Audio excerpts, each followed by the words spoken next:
हाय, hello, नमस्कार. मी वर्षा तुम्हा सर्वांचं आपल्या चॅनलमध्ये खूप खूप स्वागत करते.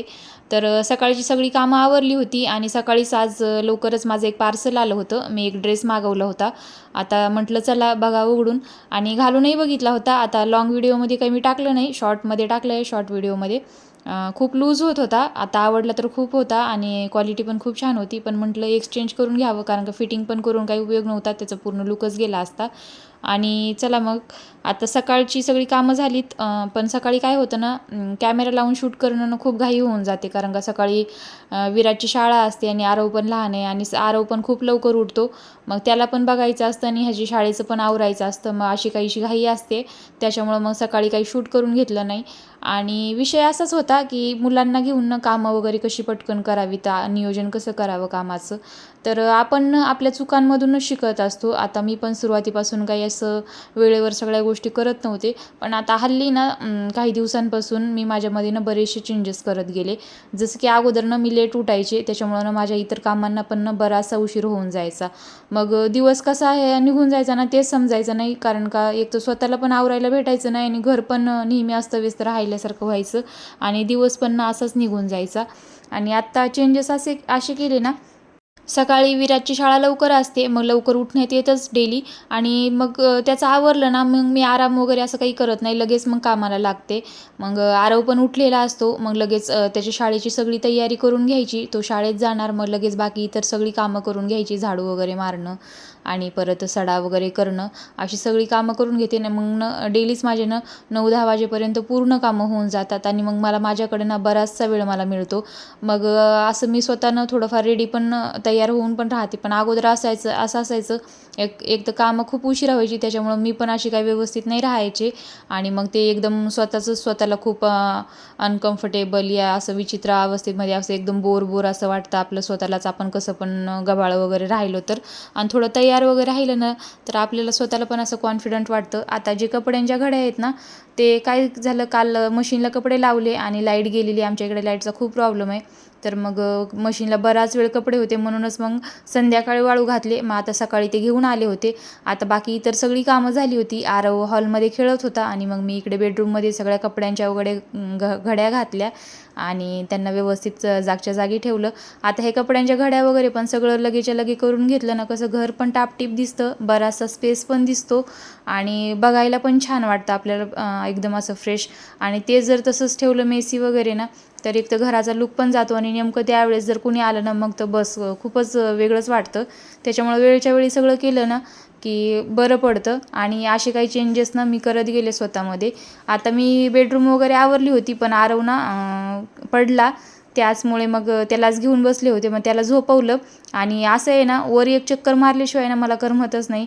डेली असं होतं की झाडांसोबत थोडा का होईना वेळ घालवावाच वाटतो. आता सकाळी गेले नव्हते, त्याचमुळं मग आरवला झोपवलं दुपारी आणि थोडीशी एक राऊंड मारून आले होते वर. नंतर इव्हिनिंगला मला एक ब्लाऊज कटिंग करून घ्यायचं होतं. मग साईड बाय साईड विराजला पण अभ्यासाला बसवलं होतं मी आणि इकडे मी माझ्या ब्लाऊज कटिंगसाठी अस्तर बघत होते. माझंच ब्लाऊज कटिंग करायचं होतं मला. आणि हे एक मी ना स्वतःमध्ये एक रुटीनमध्ये टाकले की शिवणं हो की नाही लगेच, पण मग कटिंग करून ठेवायची ब्लाऊजची. काय होतं त्याने ना, बराचसा ना आपल्याला वेळ मिळतो, कारण का लगेच असं बऱ्याच वेळेस होऊन जातं की नाही कटिंग करू आणि लगेच मग नंतर शिवू. पण कटिंग केलेले ब्लाऊज असतील ना, तर खूप इझी पडून जातं लगेच शिवायला. त्याचमुळे मग इव्हनिंगला विराजला बसवला अभ्यासाला आणि मी लगेच ब्लाऊजची कटिंग करून घेत होते. आणि मग त्याला पण असतं की मम्मी आहे बाजूला, त्यामुळे त्याला पण मला काही विचारायला वगैरे सोपं जातं. आणि मी ना माझे जे ब्लाऊज कटिंग आहे ना, मी एक असं सॅम्पल करून ठेवलेलं पेपरमध्ये, पेपर पॅटर्न. आणि मग ते ठेवून ना लगेच इझी होऊन जातो कटिंग वगैरे करायला. आणि आपल्याला माहीत असतं आपल्याला कशा टाईपचं पाहिजे, तर त्यानुसार मग एक कटिंग करून ठेवून दिलं पेपरमध्ये की सोपं जातं. आणि हे असे काहीसे ह्याचे नाटकं चालू होते. आता विराज अभ्यास करत होता आणि आरव इकडं असं काही नाटक करणं चालू होतं त्याचं. ते दोघंजण चालू होतं अभ्यास काही करणं आणि खेळणं काही, इकडं माझी कटिंग चालू होती ब्लाऊजची. आणि आणि नंतर मग म्हटलं रात्रीचा स्वयंपाक वगैरे बनवून घ्यावा. जेवणं वगैरे झाली ना की लगेच मुलं झोपत नाहीत, त्यांना थोडासा त्यांचा टाईम हवा असतो. मग ते दोघांची थोडी मस्ती करणं वगैरे चालू असतं. मग त्यावेळेमध्ये म्हटलं शिवणं म्हणजे पूर्ण कंप्लीट जरी नाही झालं करणं तर आपण ॲटलिस्ट पार्ट जोडू शकतो, म्हणजे मेन फॅब्रिक आणि अस्तर. त्याचमुळे मग आत्ता कटिंग करून घ्यायची, जर वेळ मिळाला तर लगेच थोडंफार शिवायचं आणि उद्या सकाळी डायरेक्ट मग फिटिंग वगैरे टाकून द्यायची, असं काहीसं नियोजन असतं.